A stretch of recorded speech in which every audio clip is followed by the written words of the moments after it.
Hey, Sarah Mackenzie here, and you've got the Read-Aloud Revival podcast, the show that helps your kids fall in love with books, that helps you fall in love with homeschooling, and hopefully it's helping you currently fall in love with Christmas schooling. I hope you're Christmas schooling with us. In today's show, I want to replay a show that we aired for the first time last year, all about Jolabokaflod, which is a Christmas book flood in the Icelandic tradition. One thing I love about this tradition is that it makes your life easier, not harder.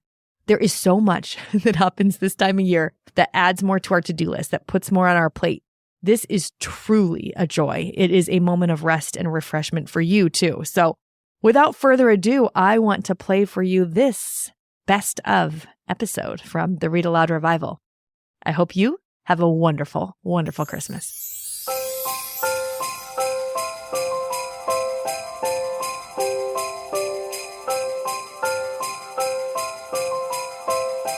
What if I told you there is an Icelandic Christmas tradition that means you would get to spend an entire day or an entire evening reading books and sipping hot cocoa?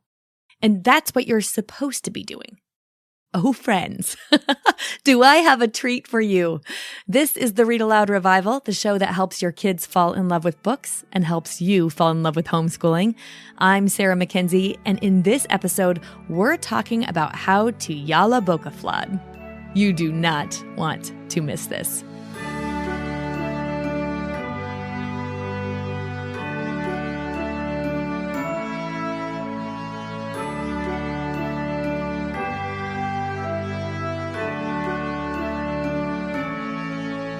Okay, first things first, how on earth do we actually pronounce this word? So there are a lot of very opinionated people online adamant that the word is pronounced one way or another, but Jolabokaflod seems to be the consensus, so I'm going to use that here. If you happen to speak Icelandic fluently, would you write in and tell me if I'm pronouncing it correctly or not? Because I would love that. For here and now on this episode, I'm going to say Jolabokaflod. What is it? And why on earth are we talking about it here on the Read-Aloud Revival? Jolabokaflod can be translated into Yule book flood or Christmas book flood. This is an Icelandic Christmas tradition where you gift members of your family with new books, and then you drink hot cocoa and spend the whole of Christmas Eve reading those books. So basically, it's a Christmas evening set aside for reading and chocolate. If I didn't get your attention before, I've got it now. In Iceland, this tradition originated during World War II when foreign merchandise was restricted and paper was just about the only thing that wasn't rationed in Iceland.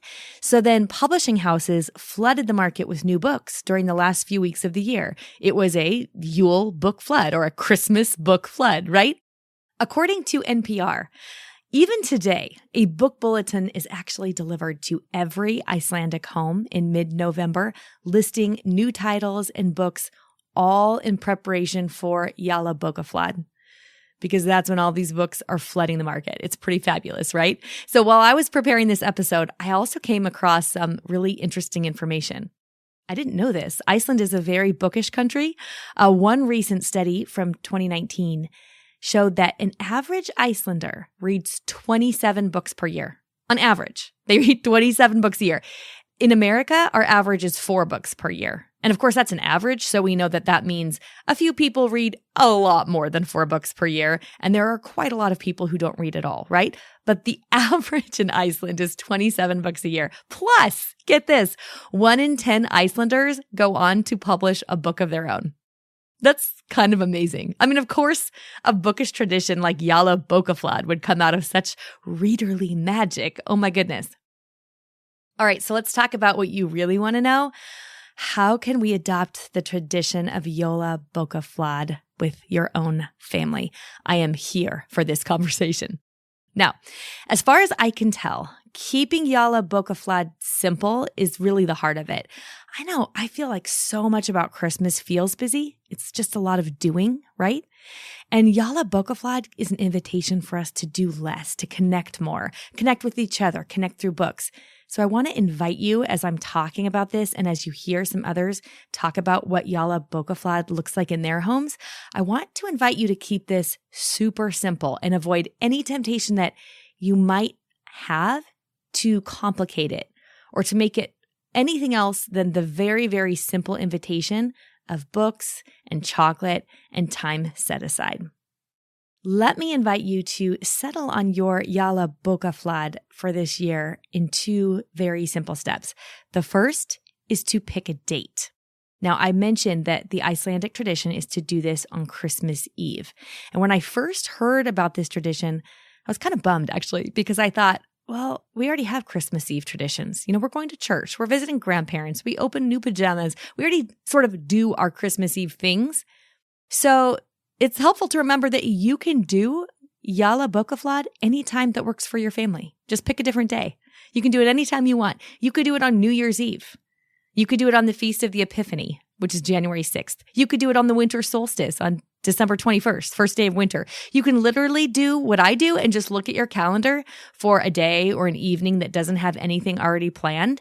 And then that's your day for Jolabokaflod. Just safeguard it. Don't let anything else in there. It is set aside for Jolabokaflod. Actually, one of our premium members, Megan, told us that she doesn't even do Jolabokaflod on one day at all, but more of over the whole month. Megan puts books underneath the Christmas tree to be looked at over the whole month. It's a feast of Christmas books, and the kids are invited to read under the twinkling lights of the tree. I've also heard of people wrapping up their Christmas books, like their Christmas picture books, so that the kids can unwrap one book a day all through Advent to be read aloud. Yeah, I love the idea of this. And when I see pictures of it, I always think, oh, I love that. But I'm also not the kind of person who has the stamina to wrap 24 books. I've never done it. So your mileage may vary. The bottom line here is that you can make this work for you. Just look at your calendar and pick a date that works best for your family and then save it that day or that evening. That's for Jolabokaflod. Now, once you've got a date, you can do step 2, which is really just to decide what Jolabokaflod is going to look like for you. And I really want to reiterate that we should keep this simple. Don't overthink it. Don't make it complicated. The simplicity of books plus chocolate plus time. That's what Jolabokaflod offers us. So we don't need to ruin it by making it really complicated, making it another thing on our to-do list, making it something we have to plan for. A few RAR premium members recently told me what their Jolabokaflod celebrations look like. So listen into those. I set out all the books on our table and on our benches and on our windowsills and everywhere. And I put everything facing out. And I put around chocolates and clementines and things like that. And then the kids go around and choose what they want to read. And then everyone curls up and usually has tea or hot chocolate or mulled cider, something cozy. And there are always snacks around. What we like to do to celebrate is just spend an entire day reading. We just like to have a lot of snacks. We take pressure off of chores and cleaning and doing any kind of work. We have fires in the fireplace. We have lots of snacks like popcorn and charcuterie boards. Sometimes we've bought new books for that day, and other times we just read books that we already have in the house. Another member told us that she gets Trader Joe's variety pack of hot chocolate and she lights a bunch of candles. She buys a used book for each of her kids, like a special book for each of them. And then on this night, when she's got the variety hot chocolate pack and the candles, she lays out all the books in the living room. And when the kids come out from the hall, there is a flood of books in the living room. And they sit together and read for the evening, sampling all the different hot chocolate flavors. The common themes here are that books are read, treats are shared, and there is time set aside. Books, treats, time set aside. Those are the 3 ingredients you need. Whether you want those books to be new gifts or just books you already have on your shelf, books that people maybe are already reading, that's completely up to you.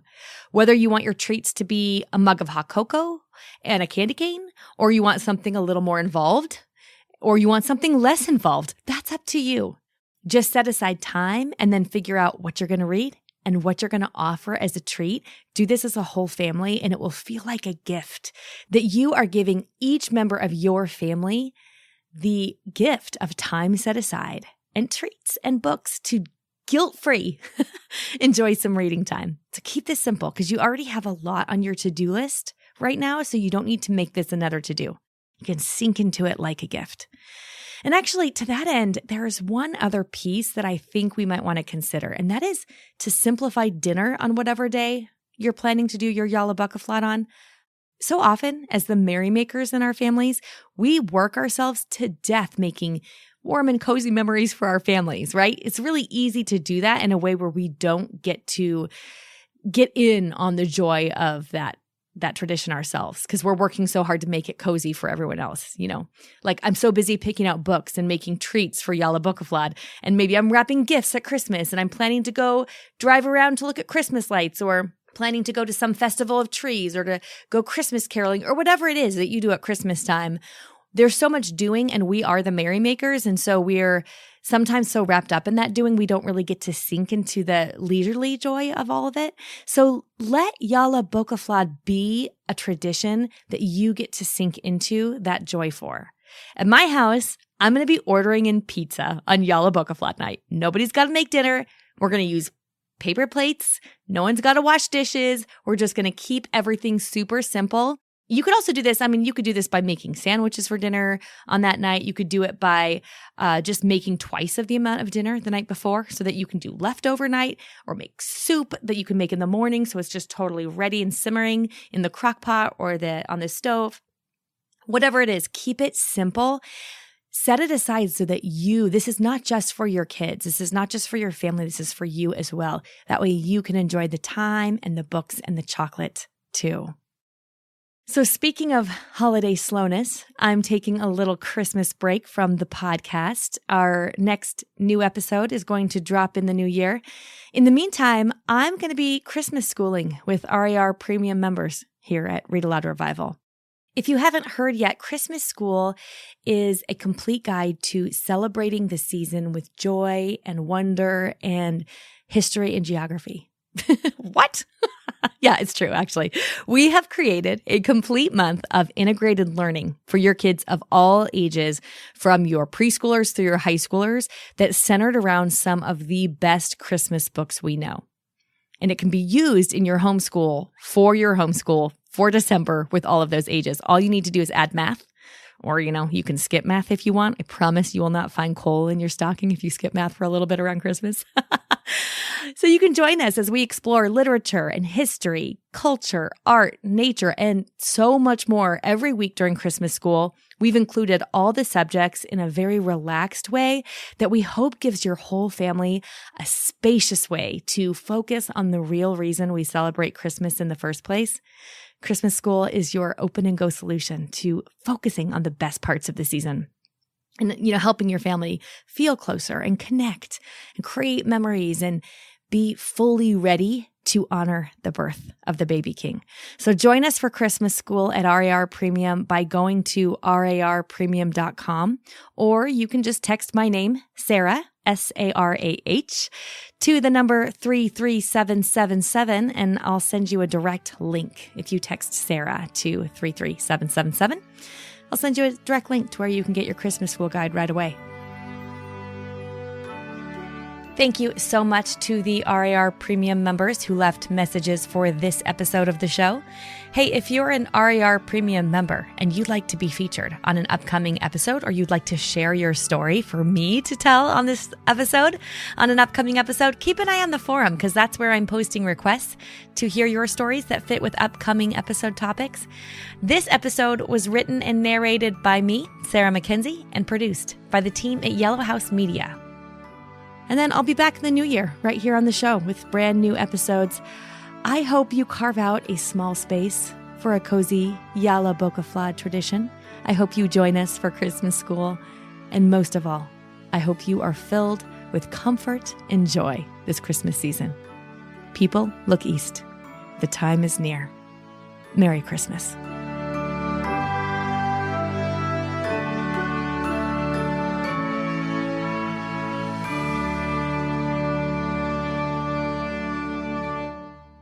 All right, I hope you enjoyed that episode. I hope it inspires you to do a Christmas book flood. This has become one of my own favorite traditions. And like I said, it's just a nice way for you to enjoy, get quiet, get slow, and even enjoy it yourself, which is not always how it works when we're merrymaking, if we're honest, right? Now, let's hear from the kids about the books they've been loving lately. Hi, my name is Lincoln. I'm from Georgia.